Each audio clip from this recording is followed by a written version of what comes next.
Olá! Hoje tô começando a nossa oficina aqui já toda enfeitada. Espera aí que eu já vou também te ensinar a ficar assim, todo enfeitado, toda enfeitada. Mas antes, como sempre no portal do Mil Versões da Alma, nada é só conteúdo. Tudo precisa entrar com um embasamento, com uma consciência, uma certeza de que se você tá aqui agora me dando 10, 15, 20 minutos do seu tempo, eu me comprometo em fazer você sair desse movimento com uma consciência a mais, com um conhecimento a mais. Esse é o objetivo do portal, seja aqui no módulo de oficinas, aonde a gente aprende junto a fazer algumas coisas, né? E coisas das mais diferentes, aí, das mais divergentes vertentes, mas a gente sempre sai com conhecimento. Então, antes de eu abrir oficialmente essa oficina, que é uma oficina de lenços, eu quero conversar com você um pouco, trazer a cultura e o conhecimento por trás desse movimento que a gente vai fazer aqui hoje.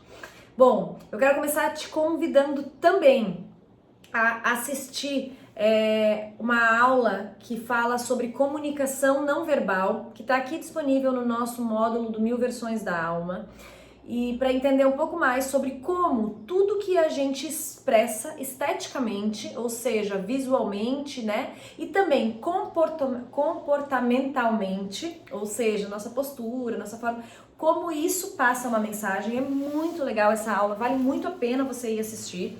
Mas, em relação aos lenços, eles trazem, então, essa expressão, essa potência da comunicação não verbal. E qual mensagem vem junto? Toda a história de todos os povos, de todas as pessoas que já usaram esse adereço, o lenço, como um grande mensageiro ou como uma grande ferramenta, tanto de melhor qualidade de vida, sobrevivência, como até para distinção e demarcação religiosa, social, enfim, hierárquica, tanta outra coisa aí.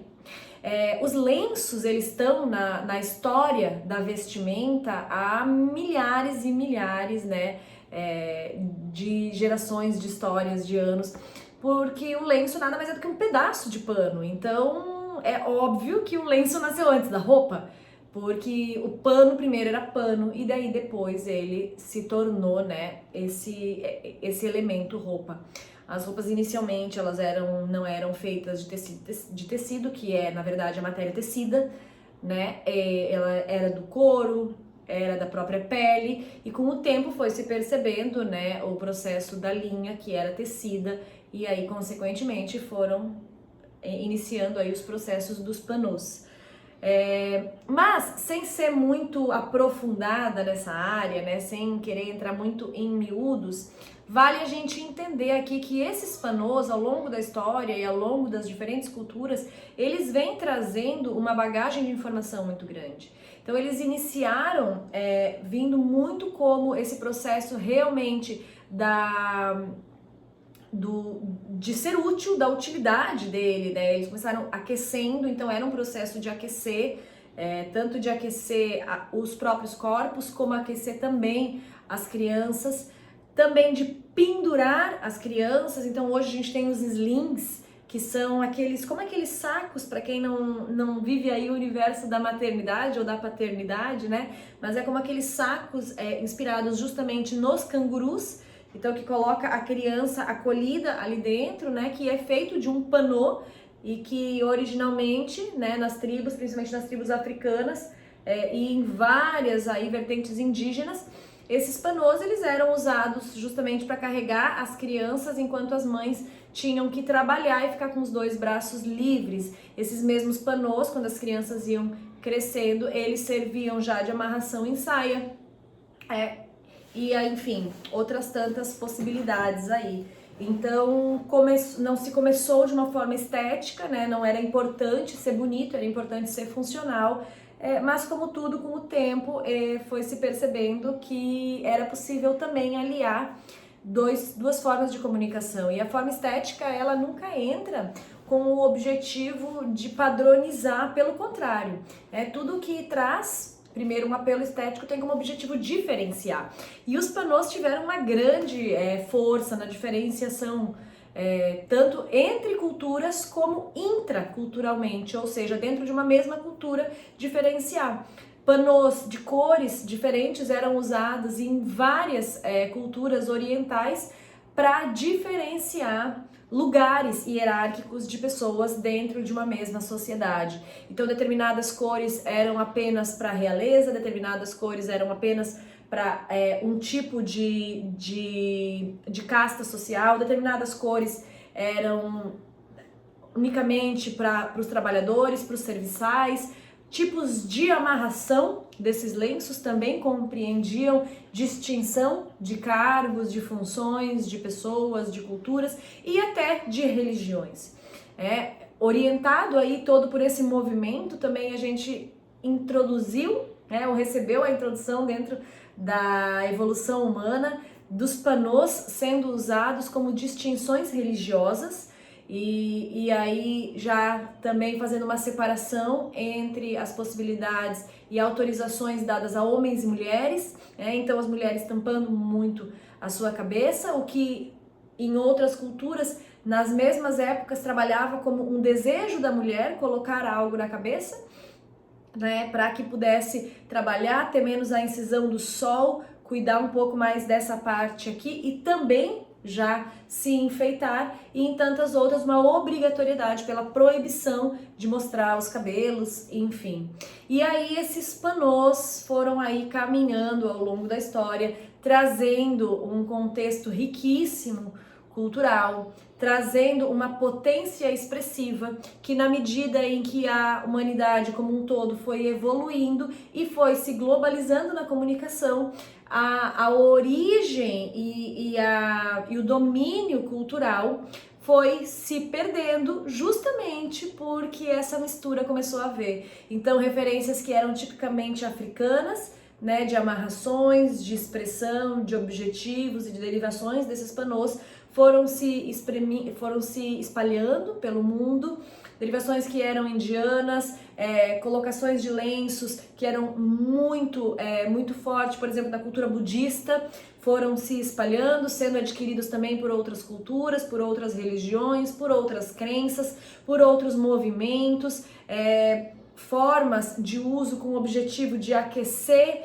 eram agora usados também por lugares que não precisavam, nem do aquecimento, mas já por uma questão estética ou de proteção, enfim. E é assim que a cultura vai se mesclando. Então, o nosso objetivo aqui não é fazer uma linha de referência específica a um ou outro, mas entender que essa soma, essa mistura de referências culturais nos trouxe aí grande potência. Obviamente que ainda, na questão visual, a gente ainda remete muito a determinadas culturas quando olha, essa potência que os panôs e as amarrações deles, que tanto são usadas na cabeça, como também usadas em parte do corpo, quase como uma composição de vestimenta.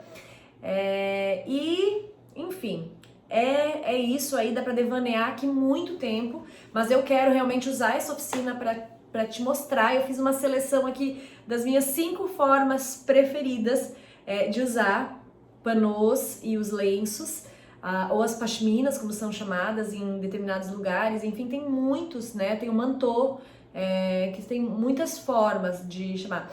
Mas antes de finalizar isso, eu quero te levar também aqui a mais uma pingada de consciência, aqui de mais uma possibilidade de conhecimento, que é a potência energética e espiritual que muitas dessas culturas, muitas dessas religiões trazem e contemplam aí dentro desses panôs, desses tecidos, que pode vir em uma consciência muito ampla, desde lá da época de Jesus Cristo, aonde historicamente aí a gente tem todas as referências aos mantos, esses mantos que cobriam, esses mantos que reverenciavam, esses mantos que acolhiam, que embrulhavam, que cobriam e que distinguiam. Nós temos aí na religião católica muito dessa referência dos mantôs por cores, inclusive diferenciando cada uma das imagens das personificações santificadas. Enfim, tem muita coisa. E muito no lado ocidental a questão energética e espiritual desses mantôs feito em turbantes de cabeça, muito também com o objetivo da potência, da canalização e da proteção dessa nosso centro energético aqui, o coronário, né, que é de fato uma coroa. Então a gente vê que aqui eu me assemelho muito a uma coroa, né, que é o objetivo de tanto canalizar essa energia, inclusive na consciência de quais as cores são usadas, e também de proteger, de não deixar esse campo energético tão aberto. Então, muitas informações aí, uma riqueza de detalhes que poderia se alongar muito, mas que vale a gente entender que a gente vai aprender aqui nessa brincadeira. Eu espero conseguir ensinar também algumas formas de amarração e depois quero aprender contigo também.